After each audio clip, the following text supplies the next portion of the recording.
shit if it ain't got seasonings. What's up, y'all? It's Nefets. Welcome back to another episode of Seasonings. I know it's been a while since the last one, but I'm going to try and be a little more consistent with these. Today we're going to be talking about Latch Automation in Logic Pro, and we're going to be using my new single Cousins 2 to demonstrate off Rum EP. Go get it now. It was produced by myself, Gabe Rutner, and has some additional instrumentation and production from Scotty Dittrich and Caps Lock. So without further ado, let's get into it.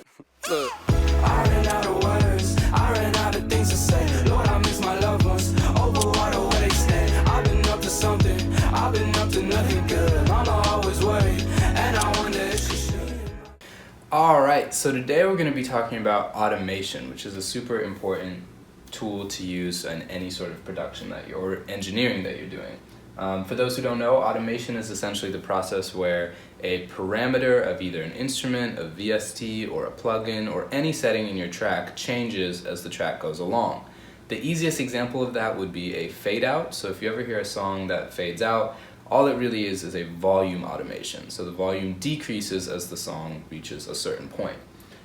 If we look here, I have my Cousins 2 session open in Logic.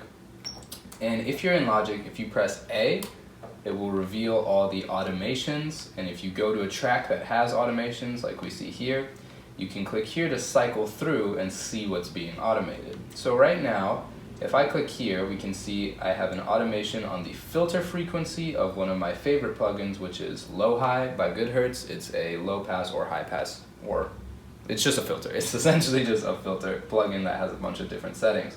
And if you see here, the frequency cutoff is automating, as well as a few other things, including the bypass, which is turning it on and off. So if we hear this play out, if I go to the filter frequency and I solo the keys and I play it from, let's say, here when it turns back on.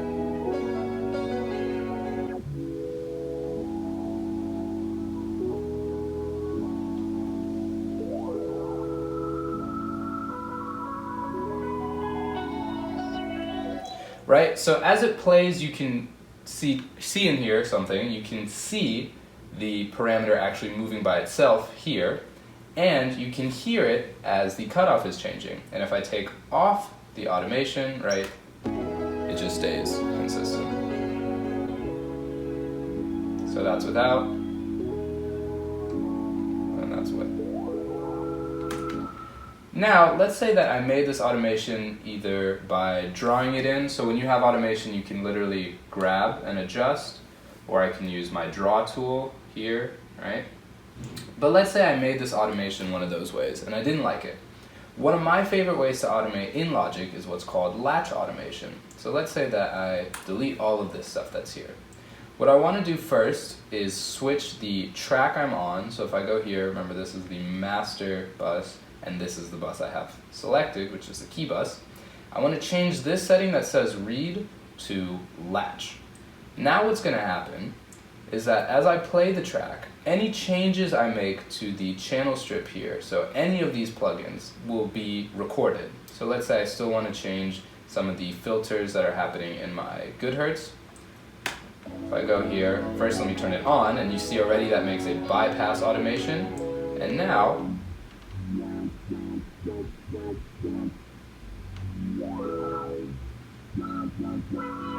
right, so as you can see, all of the movement that I was just doing on the plugin has now been written down as automation.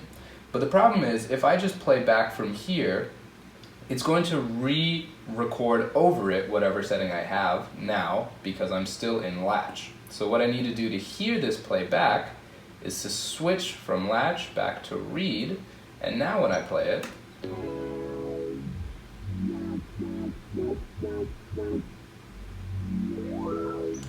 now you can hear the Latch automation I created is now being played back to me. One of the reasons I really like Latch automation as compared to drawing it in or just click and dragging is it lets you play it as if you have the analog sort of controller in front of you, and it lets it feel more natural and more like a live instrument.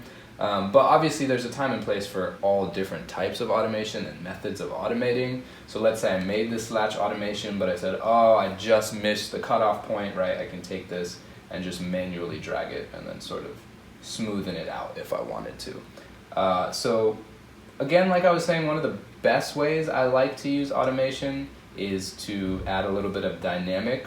So I use it a lot on keys and drums. If you look at the intro, I also have good hertz low-high running, and I have the drums being automated to kind of have,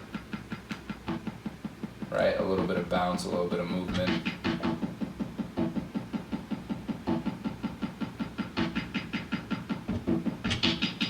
If we put that in context,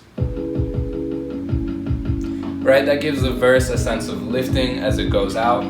And then if you look, by the time it gets to the chorus, I actually have the bypass on, so I take the filter off and the drums switch to being full.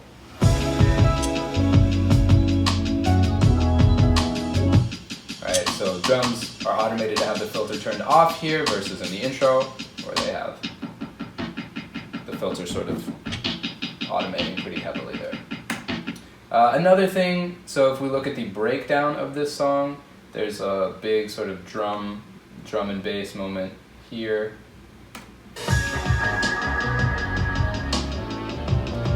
One thing that I did that's going to be hard to hear if you don't have speakers with the left and right, but if you look at the kick, the snare, and the hi-hat, I actually did latch automations on the panning for all of them. So if I solo just those,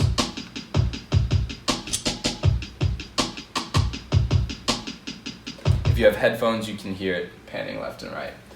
So all in all, latch automation can be a really great tool for anyone in building dynamics in a song. If you're engineering, it's always good to have the level stay consistent throughout, right? So if you have all the instruments drop out, the vocals are suddenly going to sound super loud, so you might want to automate those down. Or if you want effect at the end of a song, you might want to automate everything up a little bit, like we were talking about before, fade outs. It can just be a really great toolkit to have and just play around with. So I would recommend trying it out on anything you can think of. Any plugins, turn tracks on and off, slam plugins really hard for just a second and bring them back down. And I hope that it can be something that you use in your everyday production or audio engineering that can really change the way you think about things. Other than that, Cousins 2 out now. Make sure to go check out Rum EP. Got a lot of new stuff coming. Gonna try and be more consistent with these videos and keep going. Let's pray hallelujah. Yeah. I ran out of words, I ran out of things to say. Lord, I miss my loved ones, over water where they stay. I've been up to something, I've been up to nothing good. Mama always worried, and I wonder if she's me and my cousins beyond just the blood ones. Roll up.